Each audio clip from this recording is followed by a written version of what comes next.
Buenos días, bienvenidos a Mater Fátima, a todos aquellos que han querido empezar esta cuaresma muy temprano todos los días con una meditación que les pueda acompañar a vivir este periodo de 40 días que ya vamos muy adelantados de una manera más espiritual.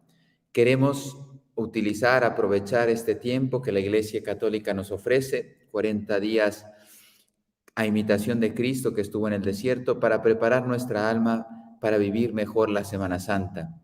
Ya se aproxima cada vez más la Semana Santa, estamos a punto de terminar la cuarta semana, nos queda una semana más y luego ya empieza con el Domingo de Ramos la grande semana, la semana más grande, el misterio más importante de nuestra fe. Cristo que va a Jerusalén para entregar la vida, para redimirnos, para salvarnos. Y muchos de ustedes todos los días, de una forma temprana, antes de empezar el día de trabajo, familia, colegios, estudios, hijos, etcétera, se despiertan y quieren escuchar una palabra de vida, una palabra que Dios les dirija a través, en este caso, de Santo Tomás de Aquino, un grande teólogo, pero también un grande santo, un padre de la iglesia, bueno, un doctor de la Iglesia Católica, que tiene mucho que decirnos porque él penetró los misterios de una forma muy especial. Y no solamente logró, porque hay muchos santos que han logrado penetrar el corazón de Jesús, no sé, los misterios de la redención, etcétera, pero también tuvo un don, que era el de expresarlos de forma simple. Para los que no tenemos esa profundidad espiritual, al expresarlos él de una forma simple nos ayuda para poder comprender qué es lo que Dios quería decirnos a nosotros. Bien, pues vamos a pedir luz al Espíritu Santo. Hoy ya es viernes de la cuarta semana de Cuaresma, pues vamos a pedir luz al Espíritu Santo para comprender un poco mejor ese grande diamante, como lo hemos descrito en otras ocasiones. Ya hemos visto varias caras de este diamante, pues ahora queremos ver una más que nos haga ver la belleza, la grandeza, la profundidad y sobre todo los bienes y gracias que nos ha traído la redención de Cristo. Pues pedimos luz al Espíritu Santo. En el nombre del Padre, y del Hijo, y del Espíritu Santo. Amén. Ven Espíritu Santo, llena los corazones de tus fieles y enciende en ellos el fuego de tu amor. Envía tu Espíritu Creador y renovarás la faz de la tierra. Oremos. Oh Dios que has iluminado los corazones de tus hijos con la luz del Espíritu Santo, haznos dóciles a sus inspiraciones para gustar del bien y gozar de su consuelo. Por Cristo nuestro Señor. Amén. Dios te salve María, llena eres de gracia. El Señor es contigo. Bendita tú eres entre todas las mujeres, y bendito es el fruto de tu vientre, Jesús. Santa María, Madre de Dios, ruega por nosotros pecadores, ahora y en la hora de nuestra muerte. Amén. Gloria al Padre, y al Hijo, y al Espíritu Santo, como era en el principio, ahora y siempre, por los siglos de los siglos. Amén. Sagrado Corazón de Jesús, en vos confío. Inmaculado Corazón de María, sé la salvación del alma mía. Santo Tomás de Aquino, ruega por nosotros. En nombre del Padre, el Hijo, el Espíritu Santo. Amén. Bueno, pues vamos a ver qué nos ofrece hoy nuestro queridísimo Santo Tomás de Aquino. La preciosísima sangre del Señor. La preciosísima sangre del Señor, sangre derramada por esa nueva alianza que nos iba a traer el perdón de nuestros pecados. Y lo vuelvo a hacer, recuerden, de una forma muy práctica, muy sencilla, 2 puntos. Dentro del primer punto habla de 2 formas y luego después el segundo punto tiene, digamos, 6 incisos, muy sencillitos. Recuerden que Santo Tomás no se complica, el que se complica somos nosotros. Él es muy, muy sintético y muy clarito. Dice el primer punto: por la sangre de Cristo fue confirmado el Nuevo Testamento, la sangre, la alianza nueva y eterna. O como dice San Pablo en 1 Corintios 11:25, dice: este cáliz es el Nuevo Testamento en mi sangre. Con la sangre establece un nuevo testamento, una nueva alianza que será definitiva En las palabras de la consagración dice, este es el cáliz de mi alianza y definitiva. Y nos pide que este testamento lo renovemos haciéndolo o reviviéndolo, actualizándolo, es la palabra que utiliza la teología, actualizándolo en conmemoración mía. O sea, yo vuelvo a subir al Calvario y recibir los beneficios que el Calvario, Cristo en el Calvario conquistó en cada Eucaristía. Bueno, pues él dice, Santo Tomás dice, la palabra testamento se emplea de dos maneras. Estamos siempre en el primer punto, la alianza nueva y eterna, sellada con su sangre, tiene dos formas de confirmarse esa sangre como testamento, ¿sí? Por eso estamos, preciosísima sangre de Cristo. ¿Cuántos bienes ha traído a la historia de la humanidad? Porque no tiene precio lo que Cristo hizo por nosotros. Entonces dice, comúnmente por todo pacto, o sea, dos maneras. Uno, el testamento se considera como pacto, en el sentido que Dios concertó dos pactos con el género humano. Fíjense, dos pactos. El pacto, digamos, del Antiguo Testamento, ahora lo voy a explicar mejor, pero yo le digo para que ya entremos en materia, o sea, ¿de qué está hablando? El pacto, que fueron varias alianzas, que están en el Antiguo Testamento, con unas promesas y unas bendiciones, y luego viene ya el segundo pacto, definitivo, ya es el más perfecto y definitivo, perpetuo, que hace Cristo con Dios Padre y la humanidad. A través de Cristo es una alianza que Dios quiere establecer. Bueno, dice, prometiéndole bienes temporales y librándolo de males temporales. Esto es muy interesante para entender el Antiguo Testamento.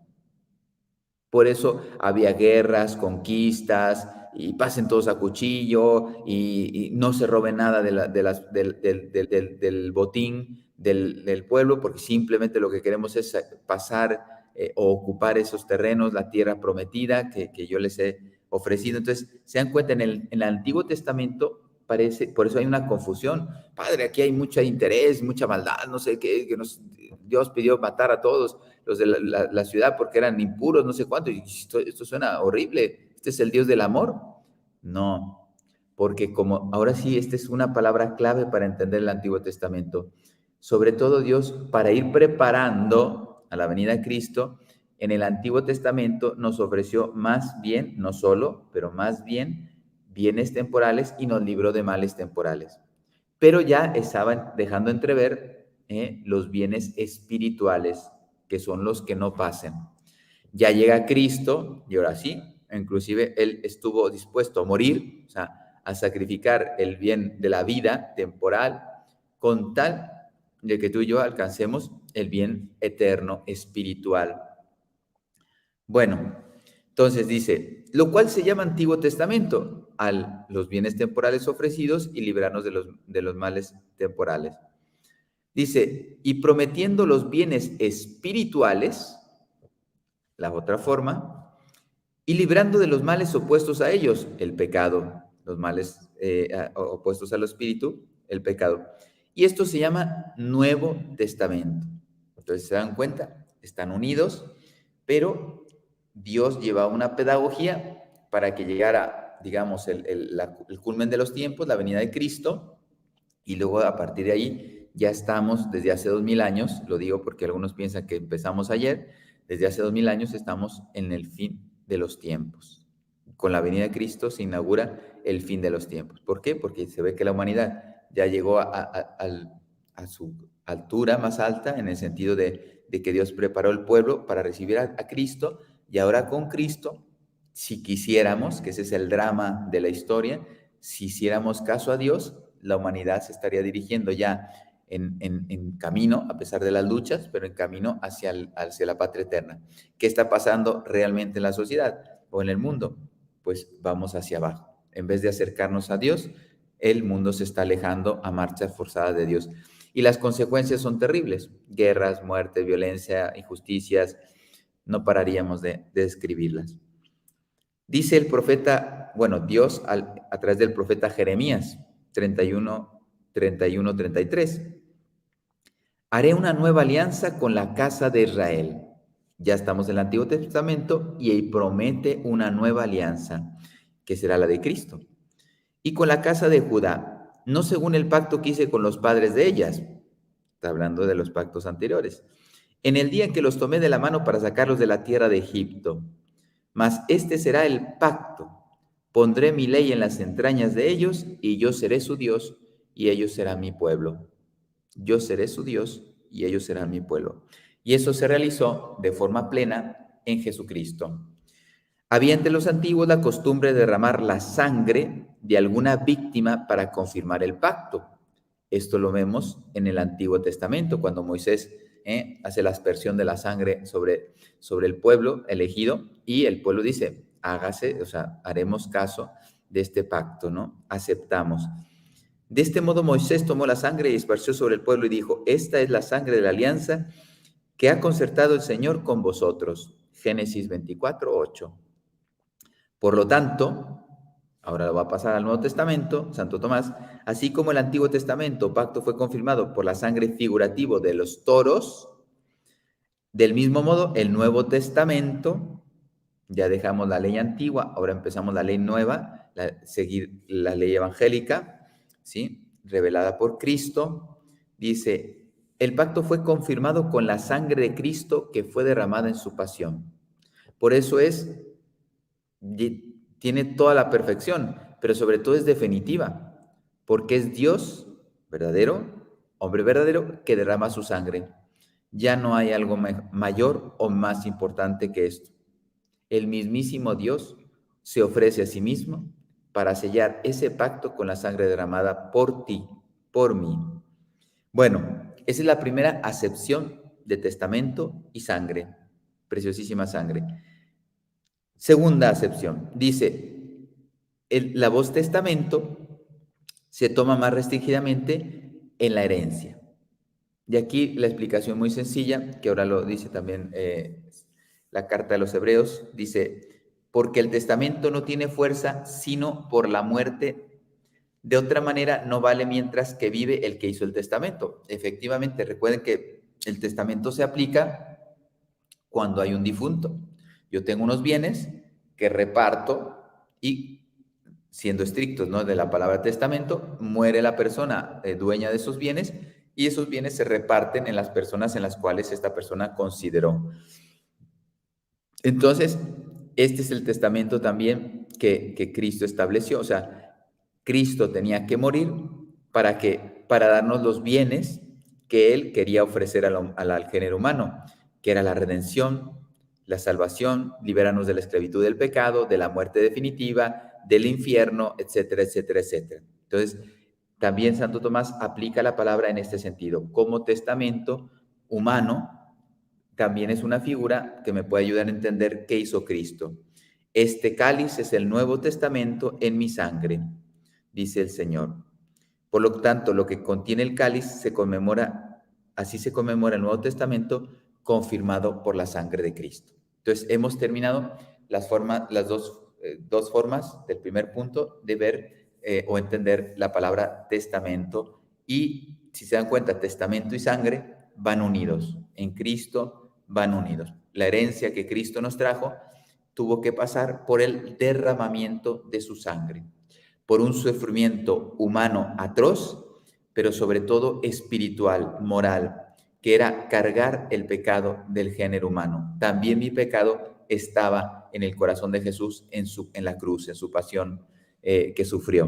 Entonces, es impresionante ver cómo nosotros fuimos rescatados a un altísimo precio. ¿Cómo no estar agradecidos? Seguimos, se dan cuenta que esto brota en todas las meditaciones, brota, aunque no lo haya mencionado en todas, brota, gracias, gracias, gracias, Señor, porque has dado mi vida, tu vida por mí. Otras utilidades, ya estamos en el segundo punto, eran 2 puntos, y dice, otras utilidades de la sangre de Cristo, y quiere mencionar 6, menciona, ni siquiera las explica prácticamente. Dice, primera utilidad de las 6, la purificación de nuestros pecados e inmundicias. Nos amó y nos lavó de nuestros pecados con su sangre, dice Apocalipsis 1:5.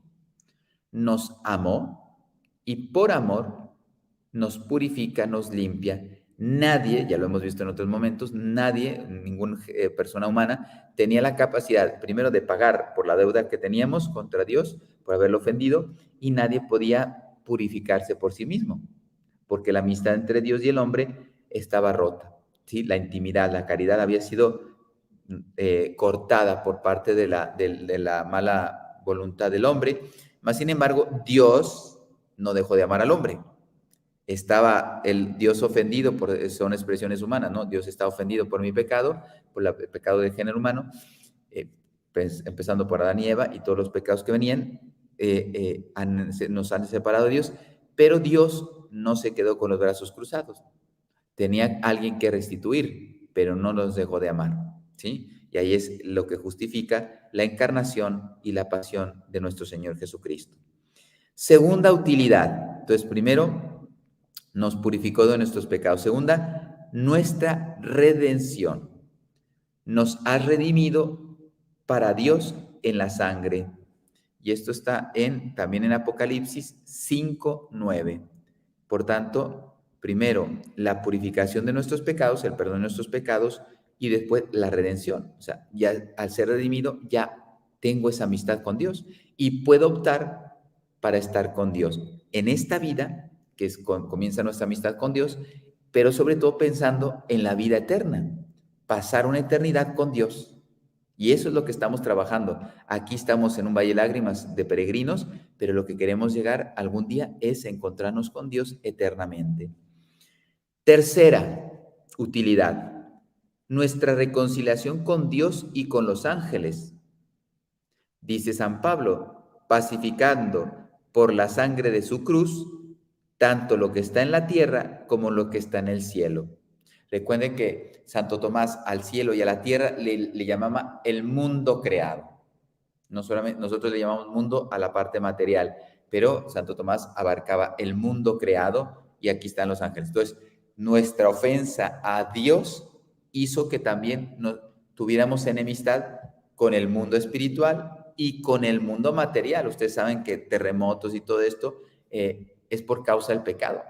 La creación está gimiendo con gemidos inenarrables, esperando la manifestación de los hijos de Dios, dice San Pablo, que quiere decir que hasta la propia naturaleza se vio afectada por el pecado del hombre. O sea, hubo una corrupción de todo. No totalmente, porque fíjense, ustedes miren alrededor y cierto orden hay, pero también cierto desorden hay. Y la creación se volvió, digamos, hostigosa contra el hombre, porque el hombre pecando, digamos, la estremece y entonces la creación se va contra el hombre y ponle allí tsunamis, temblores, volcanes, etcétera. Animales, los animales en vez de ser el hombre que los gobierna, imagínate, hay ciertos animales que, bueno, tú te pones delante de uno de ellos y te come a la primera, no se lo plantea dos veces, entonces te destruye. Cuando en la creación, recién iniciada la creación, el hombre sometía a todos los animales, a todos, los gobernaba y todos estaban al servicio del hombre. En estos momentos no. Basta ver esto, es un ejemplo, basta ver la naturaleza y hay hombres que están, animales que están hostiles hacia el hombre, pues también es causa del pecado. Cuando uno quiere dar una explicación, digamos, teológica, es por causa del pecado. La naturaleza se vuelve contra el mismo hombre, porque el hombre, digamos, la hirió con su pecado. Bueno, pues nos reconcilia con Dios, con los ángeles y los santos también ayudan a poner paz en este mundo creado. Bien, cuarta, la bebida y embriaguez de los que la toman. Bebed de este cáliz, ¿sí? De este cáliz, para que bebiera sangre purísima de la uva. Bebed de este cáliz todos, dice Mateos 26:27, el cáliz de la alianza, el cáliz de la salvación. Dice, para que bebiera sangre purísima de uva del Deuteronomio. Entonces, Cristo quiso manifestar en las especies del pan y del vino su presencia del cuerpo, sangre, alma y divinidad. Cuerpo, alma, sangre, divinidad están unidas en la Eucaristía. Y entonces yo no bebo vino, antes de la consagración es vino, Después tiene la forma de vino, pero ya es la sangre de Cristo. Entonces, cuando dice embriaguez,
sangre de Cristo. ¿Quién es mi valedor? No son mis obras, es Cristo. Entre yo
convertido.